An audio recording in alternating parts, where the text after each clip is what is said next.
You are Locked On Angels Postcast, part of Locked On Sports Los Angeles, on the Locked On Podcast Network.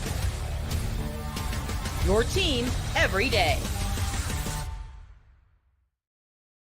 Whether you're watching it live or watching it after the fact, say it with me, folks. Say it with me.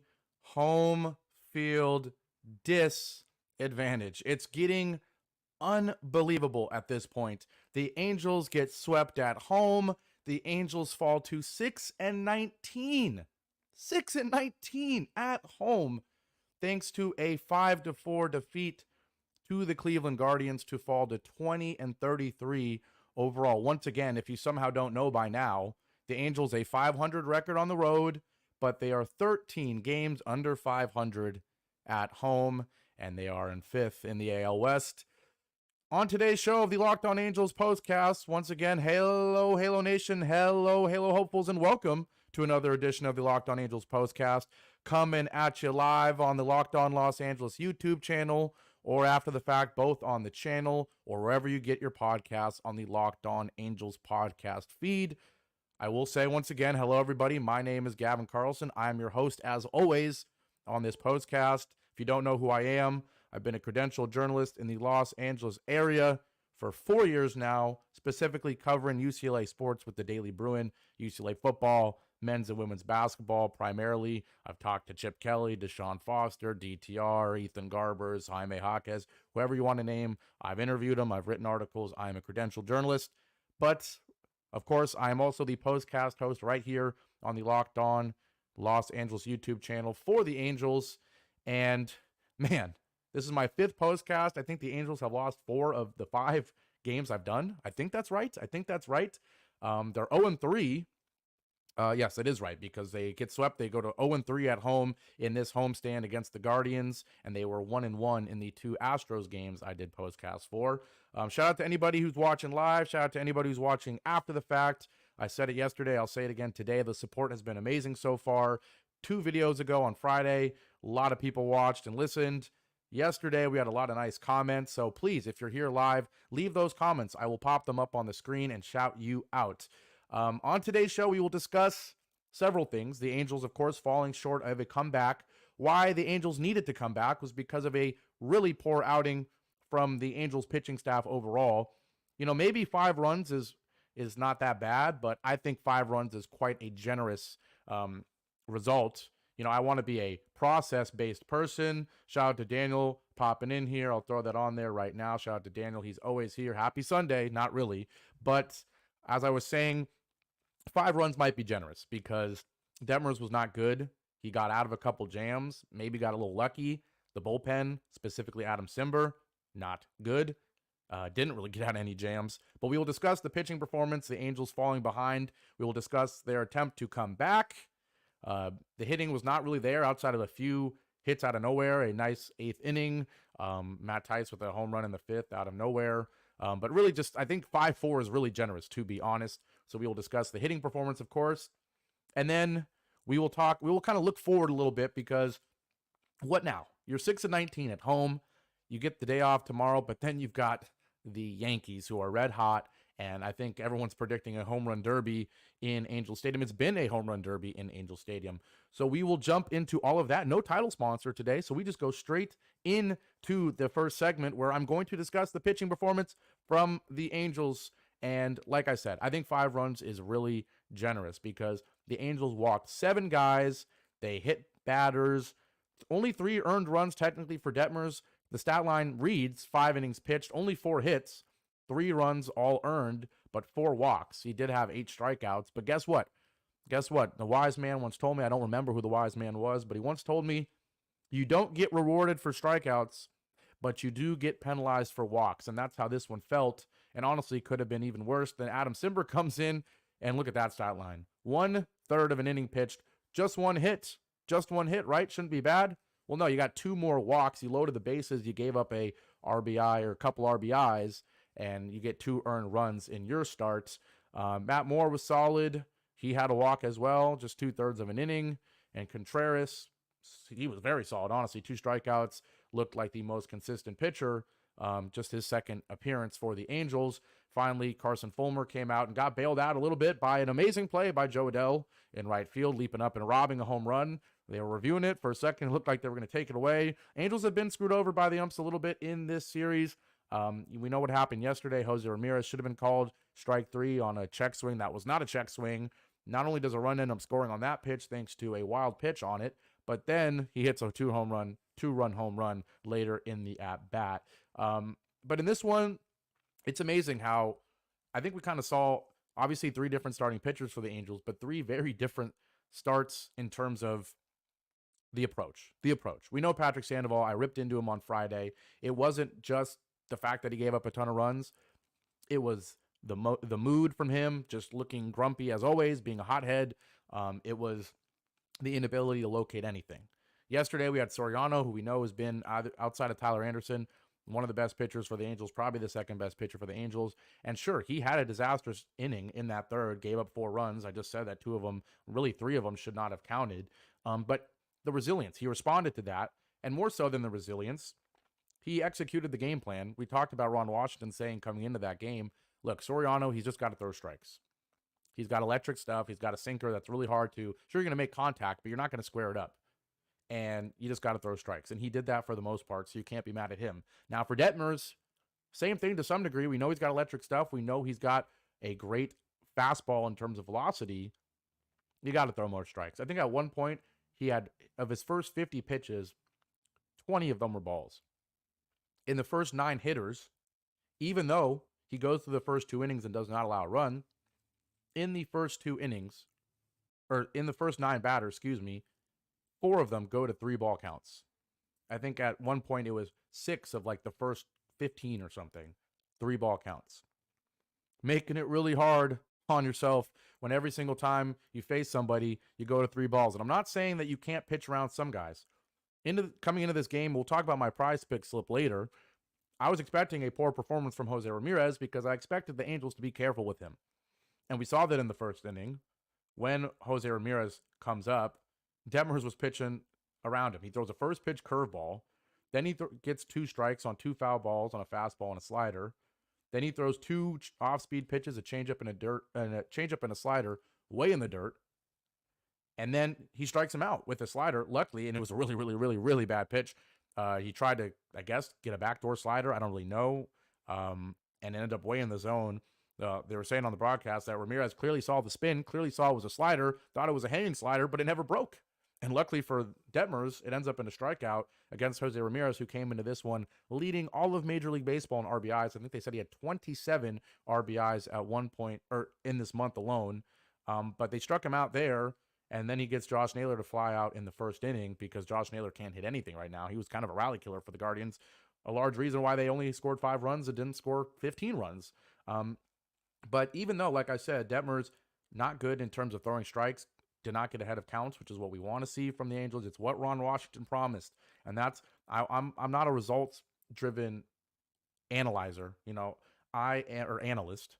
I am process-driven. I am not just going to look at what happens. I'm going to look at how it happened, and like I would keep saying, not be a Monday morning quarterback. In this one, Detmers felt like he got lucky several times. Just based on his inability to throw strikes and get ahead of counts.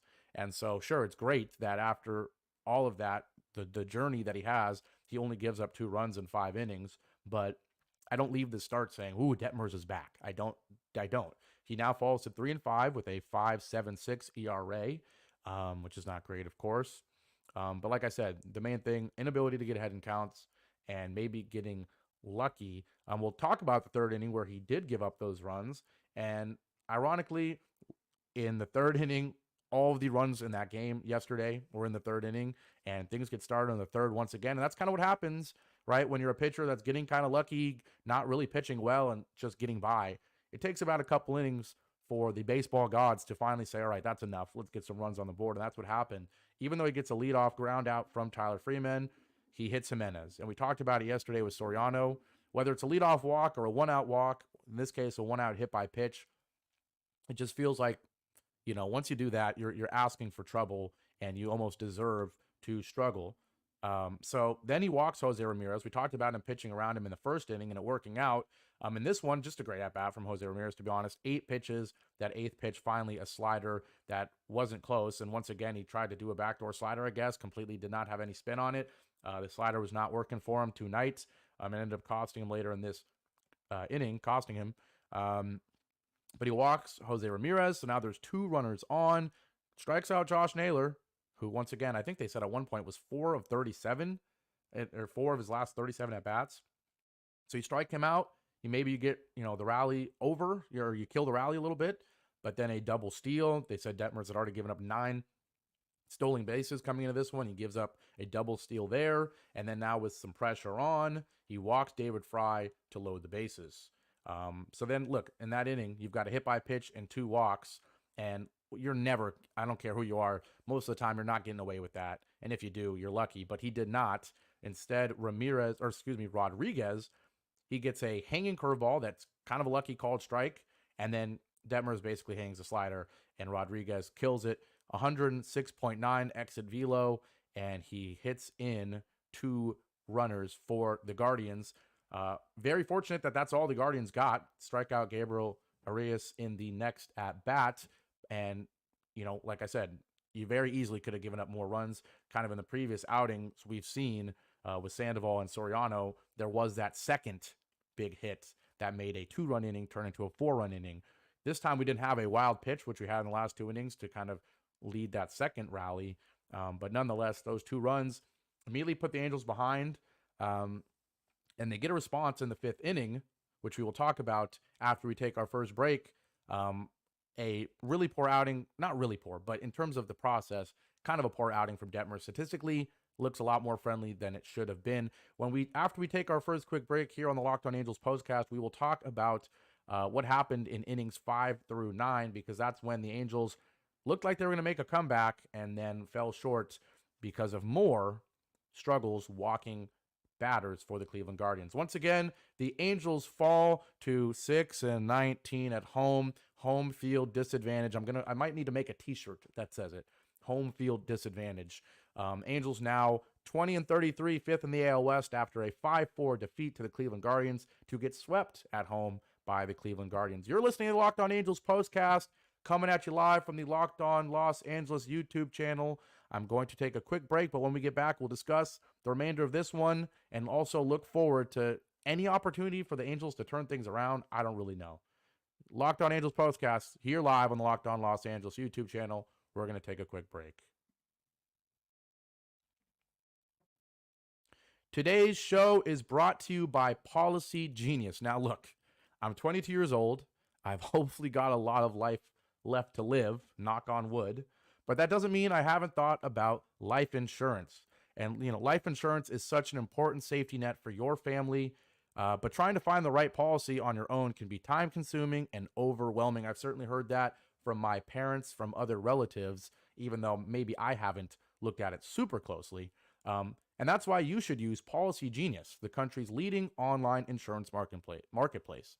With Policygenius, you can find life insurance policies that start at just $292 per year. That's very affordable for $1 million worth of coverage. There you go. Some options offer same-day approval and avoid unnecessary medical exams.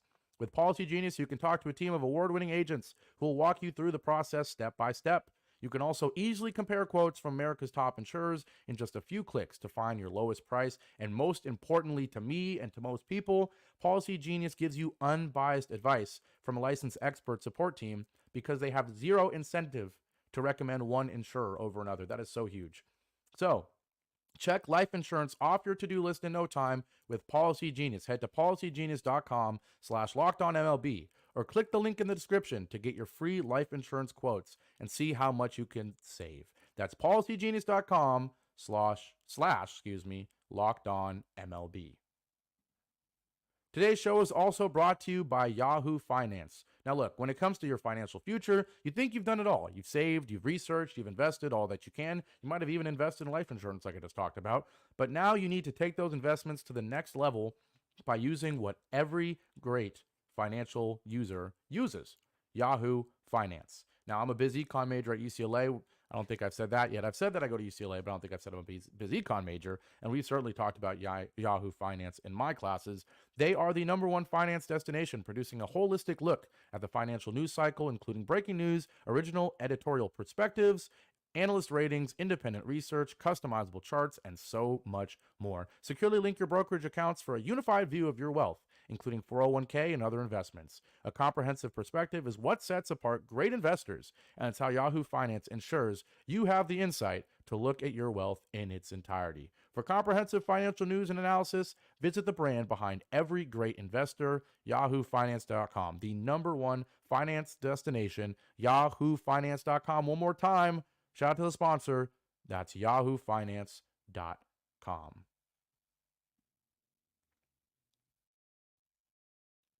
Once again, you're listening to the Locked On Angels Postcast, coming at you live from the Locked On Los Angeles YouTube channel. And we're trying to have fun here despite our Angels being abysmal at home, 6-19, getting swept here by the Cleveland Guardians thanks to a 5-4 defeat. We talked about Reed Detmers earlier in the postcast, his inability to avoid the walks, to throw strikes, and maybe getting lucky, only giving up that 2-run third inning. I think it could have been a lot worse. Shout out to everybody in here.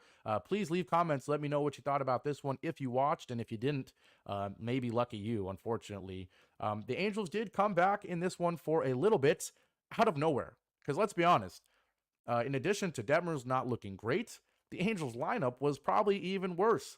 And it's almost like a tale of two completely different stories in this one, because the Guardians, long at bats, we talked about it for the first 9 hitters getting to 3-ball counts. We talked about all the walks, all the foul balls. Detmers had 20 of his first 50 pitches were balls. The pitch count was way up there. I think at one point, like, Detmers had 71 pitches through, I think, 4 innings, and Ben Lively, the Guardian starting pitcher, only had 30. So it was so ironic. Not only could Detmers not do anything and was not efficient at all, Lively was the polar opposite, just running through the Angels lineup. Really, the Angels didn't put up a fight in the first couple of innings. And then the Angels get a gift to some degree in the 5th inning, because out of nowhere, after 2 strikeouts that were kind of continuing the same trend here in the bottom of the 5th that we'd already seen in the first 4 innings of the Angels hitters rolling over, just absolutely non-existent. After 2 strikeouts from Joe Adell and Mickey Moniak, Zach Neto gets a 2-out single. And look at the power of getting a 2-out single and not running into an out at second base like we've seen from Rengifo, or getting caught stealing twice like we did yesterday. Neto gets a single with 2 outs on a bunt ground ball. Pretty fortunate. And then Matt Tice hits a home run, and he absolutely crushed it. Now, the Angels might not have deserved the 2 runs to some degree, but Matt Tice certainly deserved the home run, because he hit it 108.9 miles an hour off the bat, 446 feet. And it was a heck of an at-bat, not like many we had seen in this game, especially up to that point. Quick at-bats. After a swinging strike, he gets a ball just outside. Probably could have been strike 2, to be honest. Then a strike to fall to 1-2, and then he gets 2 balls, and it's now a full count. It's 3-2. You've done what the Guardians hitters were doing all day, getting a more favorable count, 3-2, and he gets a sinker at the knees, and he absolutely destroys it. That is veteran hitting from a guy who has been pretty awful so far in 2024. I think he was hitting 180-something coming into this one, but he's able to get the Angels on the board with the 2-run blast, and that's just baseball. Despite the Angels having no business being tied with the Guardians in the first 5 innings, that's exactly what they were, thanks to that big blast. But surely enough, it did not last for long, because in the top of the 6th, Detmers comes out. We'll talk about maybe Ron Washington's decision in the next segment. I was fine with him coming out. He, despite maybe not deserving to only having 2 runs allowed, he looked like he was settling in a little bit. Jonathan Rodriguez, however, leads off the 6th with the base hit on a long at-bat. Can't really be mad at that one, but he crushed the ball, 110.6 off the bat. And so I think that was the right decision for Wash to take Detmers out there after that leadoff single. And so out comes Adam Simber. And it's almost like Adam Simber wasn't watching the baseball game for the first 5 innings. I know in the bullpen, maybe you're not watching super closely. I don't know. But the one thing I just didn't want to see Simber do when he comes out into this game is walk people. Do anything else. Throw fastballs down the middle. Screw it. Just make the Guardians earn a couple runs in this game because they hadn't done it so far. It's been walks everywhere. And what does Cimber do? He comes in and he gets a line out. Now a lucky line out nonetheless because Arias, despite it being 0-2, gets a hanging slider from Cimber and hits it 107 off the bat. Should have been a hit, most likely. I don't have the hit expectancy right in front of me from Baseball Savant. I can look at that later. But you get a lucky line out to fall or to get to runner on first with one person out. And then what happens? The disaster for Adam Cimber starts. He walks Austin Hedges. He walks Brian Rocchio. And then he hits Tyler Freeman with a pitch with the bases loaded. And boy, was this brutal because 2 strikes to start the at-bat. 0-2. We talked about the 0-2 line out that was lucky to be a line out, 107 off the bat. Here he goes 0-2. You got the bases loaded with 1 out. Huge opportunity to get a strikeout and maybe trick Angels fans who have been suffering through an awful start to the season at home. Cimber tricked us. He tricked us into thinking, all right, he's going to get this strikeout here on Freeman. He's going to have the bases loaded with 2 outs, and maybe he'll get out of it. But no. He throws a slider a mile off the plate, obviously, and drills Freeman to walk in a run on a hit by pitch, which is like as bad as it gets for a pitcher. And then, surely enough, Jimenez, who had a rough one and got hit in the head, he gets a base hit to score another run directly after. And so, Adam Cimber, congrats, you come out, you get a lucky line out that probably should have been a base hit, and then you walk 2 guys, and then loading the bases, you hit a guy to score a run, and then you throw another meatball and give up another RBI. So the Guardians jumped out to 4-2, and then it didn't get any better because Matt Moore comes in, and he walks Jose Ramirez to score Rocchio. What's with all the walks with the bases loaded? Like, come on.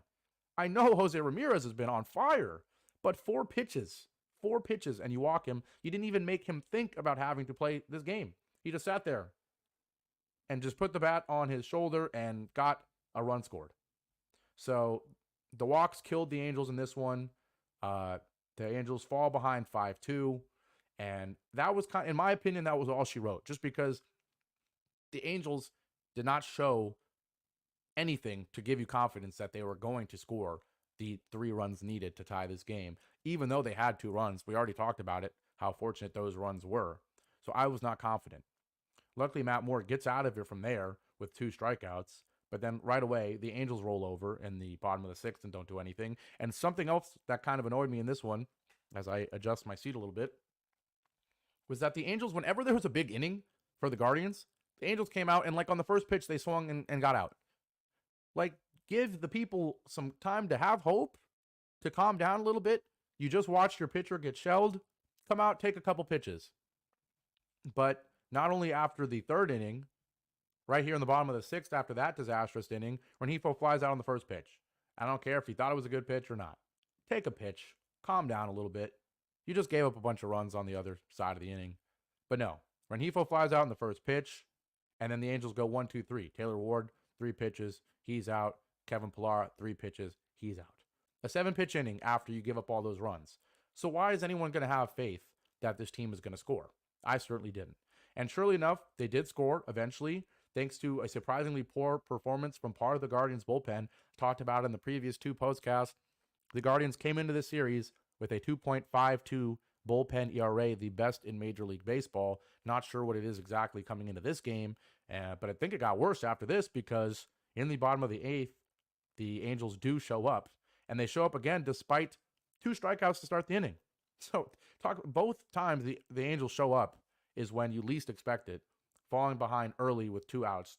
This time it's Ohapi and Paris that strike out to start the inning against Sam Hentages. I don't even know how to say that. To be honest, I didn't hear his name. I was watching it without volume at that point for a little bit. But he came in for Ben Lively, who was pretty darn good, and then immediately strikes out 2 guys. You're thinking, all right, here's that bullpen. But then he gives up a double to Shanuel, who I predicted to have a hit in this one. He did. Too bad my prize pick slip did not hit because Jose Ramirez was still pretty darn good thanks to some fluky RBIs. But Shanuel doubles, Rengifo singles, and Shanuel shows off some wheels, I guess.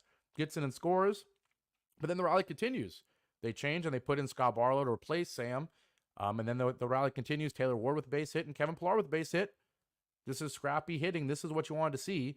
And at this moment, I'm thinking, wait, the Angels might tie this game. And credit to the Angels, specifically the veterans and Ward and Pillar and Rengifo, 3 straight singles after Shanuel starts the rally with the double. It's 5-4. You got life. And unfortunately, then up comes a youngster in Joe Adell. And we talked about Joe Adell and what Mike Trout said about him on the broadcast yesterday. He's got all the potential in the world. But at least against, and he's been great against lefties this season, obviously. But against righties, he's still pretty darn bad. I think the average falls to below 220 now. If I look here, Joe Adell is now 221 after another 0 for 4 performance with the 3 strikeouts, the hat trick. And the third one came right here because he got ahead in the count 2-0, but then got 2 strikes. He has a great take on 2-2 on a low curveball, but then gets another off-speed pitch, a slider way out of the zone, and he strikes out. And I'll be honest, I thought it was over there, and it was, surely enough. The ninth, not really life. Logan O'Hoppe with a liner in the bottom of the ninth to get a 2-out single, maybe some 2-out magic. No, the Angels were not able to do it in the ninth, and the Angels fall 5-4. That was a kind of more of a play-by-play recap because honestly, in yesterday's game, the third inning was the entire game in terms of runs. In the game before that I broke down, Patrick Sandoval just laid an egg, so I ranted about that for quite a bit. But that was more of a play-by-play because there was kind of some more notable things to happen in this one. But obviously the Angels fall short 5-4. Once again, Sega Boy, what up? He's back, and he says third worst team in MLB. Sure, record-wise, if that's what you're referring to, that's probably the case, but this team makes no sense. We're going to try to make sense of it after the break because 6-19 at home. We tried to explain it yesterday a little bit. Maybe it has to do with extracurriculars outside of baseball, that impacting things. We'll try to make sense of it and also ask what now after we take a quick break because the Angels are 6-19 at home. They're 13 games under 500, and they've got the Yankees coming to town after they take the day off tomorrow. Sega Boy says still only 7 games back, but these old relievers got to go. That's something that the Super Halo Bros and Locked On Angels daily podcast talk about at times. Young team being let down by old relievers. That's kind of disappointing, right? I was ranting yesterday and the previous day about some of the veteran hitters running into outs and needing to be a good model for this team for the hitters. Same thing with the bullpen. I know it's mainly an older bullpen, but they need to be models for the young players, whether it's in the bullpen or throughout. And they have not been. Certainly Adam Simber was not today. But we are going to take that quick break. These podcasts keep being a little longer than 30 minutes because I've got a lot to say. But I don't think you guys mind. Once again, shout out to everybody on here. Once again, I'm Gavin Carlson. And we're going to take a quick break. When we come back, we will quickly preview the Yankees series and ask what now for the Angels. What now? We're going to take a quick break, and we'll be right back. Now, today's final sponsor of today's podcast is LinkedIn, and specifically the LinkedIn Sales Navigator. Now, look, are you struggling to close deals? B2B selling is tougher than ever in 2024, and that's why I want to tell you about LinkedIn Sales Navigator. You might have heard me say it in previous podcasts, but I really am a fan of LinkedIn. I've used it so much, whether it's in a former job where I worked for a recruiting firm. We were recruiting in Silicon Valley. I'm from the Bay Area. We were recruiting computer science majors and software engineers for tech startups. We use the LinkedIn recruiting platform. I'm also a graduating senior in college, so I'm using LinkedIn to try to find jobs in the future. But I want to tell you about the LinkedIn Sales Navigator, another great aspect of LinkedIn. LinkedIn Sales Navigator is a sales intelligence platform that helps professionals effectively prospect and engage high-value customers, drive higher revenue, and increase sales performance. Sales Navigator helps you target the right buyers, surface key signals such as job changes or which accounts you should prioritize, and shows you hidden allies so you can find those buyers that are most likely to convert. This is the key right here. Fueled by LinkedIn's 1 billion member platform. That's the key. 1 billion member platform. Fueled by that, Sales Navigator gives you the most up-to-date first-party data, enabling you to unlock conversations with the people that matter. That's a lot of people, 1 billion. So, right now, you can try LinkedIn Sales Navigator and get a 60-day free trial at linkedin.com/lockedon. That is linkedin.com/lockedon for a 60-day free trial. You saw me shake my head because that's just amazing. Way better than any free trial for anything. So let LinkedIn Sales Navigator help you sell like a superstar today. Just go to linkedin.com/lockedon and get started. Once again, you are listening to the Locked On Angels Postcast, coming at you live from the Locked On Los Angeles YouTube channel. And we're already at 30 minutes, and we still got a whole nother segment for you guys because I have a lot to say when the Angels get swept at home and continue to be absolutely abysmal at home. The Angels falling 5-4 to the Cleveland Guardians, who now move to 36-17. First in a very good AL Central. I think the AL Central, the second highest winning percentage in all of Major League Baseball, just behind the AL East, and just behind the AL East that boasts the New York Yankees. And that's what we're going to talk about right now. The Angels will have to face a Yankees team after they break on Monday that has been really, really hot. Specifically hitting home runs. We know what Aaron Judge can do. We know what Stanton can do. We know what Soto can do. That's a dangerous lineup. And the Angels will have to play them at home. And you say we'll have to. Normally it's, yay, you're playing a good team, but at least you get to play them at home. But no, not this Angels team. Because not only are they 6-19 at home, not only did they just get swept at home, but specifically the pitching has been awful at home. The Angels by far, the worst home ERA in the entire majors. I think coming into this one, or maybe halfway through this one, I don't even know. The ERA stood at 5.78 at home. Oh, man. 60 points worse than the next worst team. Really, really, really, really, really bad. And, you know, at this point, it's like, I don't want to be beating the same drum, talking about what's going on. Why is this happening? Does it have something to do with preparation? Does it have something to do with Ron Washington? Or is it just the fact that we know this for sure? The Angels do not have a good starting rotation. And maybe it just so happens that at home it's a little bit worse. I'm sure it's not that great on the road. I don't know what the exact statistic is for their road ERA. It's obviously better because you're 500 on the road. But the Yankees coming to town against a really, really bad rotation at home. Are there any positives? Is there anything to keep this fan base excited? I'm not going to rant about the ownership, about the roster. If you're an Angels fan, you know all that. You know the roster's not good enough.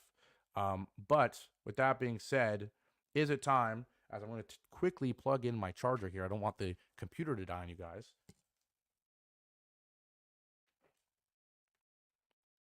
Sorry about that. Don't want any disasters there. But with this team, I don't know if there's positivity, to be honest, because not only does the pitching stink, not only does it stink at home, but it's not like the hitters are much better. Like, you know, they scored 4 runs, but I talked about it all postcast so far that they are very lucky to even have that 2-run home run for Matt Tice. They had not done anything leading up to that moment to give you hope.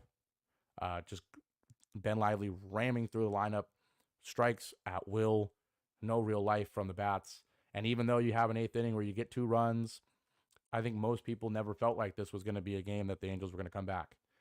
Because even when they're scoring runs, it's off of 2-out rallies and flukiness. And sure, the 8th inning was hopeful. Shanuel gets a double and then a lot of 2-out singles by some veterans. But I'm curious. You let me know either right now or in the comment section after the fact. Is there anything to give you hope about this team? Because I sure don't think there is. And like Sega Boy said, still only 7 games back. Because while the AL East is the best division in baseball and the AL Central is the second best division in baseball, the AL West is by far the worst division in baseball. And at one point after the Angels series and the Astros series, and after a great 4-2 road trip, the Angels were 2 games back of third. 2 games back of the Astros for third in this division, despite being awful at home, despite at that point being 20-30, still well under 500, only 2 games back of being in third, like 6 games back total. Now 7 games back, still theoretically in the division race, but I don't really know. Obviously, I don't think they're winning the division. I don't think anybody does, but I don't really know what you're looking for. Is it time to bring up the young guys? We talked about it yesterday. I think the Angels have a good balance right now of veterans and young guys. Don't want you to rush up anyone from minors. I know the old relievers have been struggling. There's been a lot of talk about bringing up some of the young relievers, but Mike Trout said it yesterday, and I totally agree. There's too many guys on this team that have already been rushed through minors, and I don't want to see more careers stalled because we're rushing guys through. But something's got to change. And Ron Washington is supposed to be the disciplinary type of manager. You don't want him yelling at young guys. You don't want him killing their confidence in their careers. But at least the bullpen, old guys need to be lit up a little bit and execute the game plan at least. Like I said, Soriano had a rough third inning yesterday, but at least he executed what Ross said. Throw strikes. You have electric stuff. And I think that's what we want to see from Detmers as well.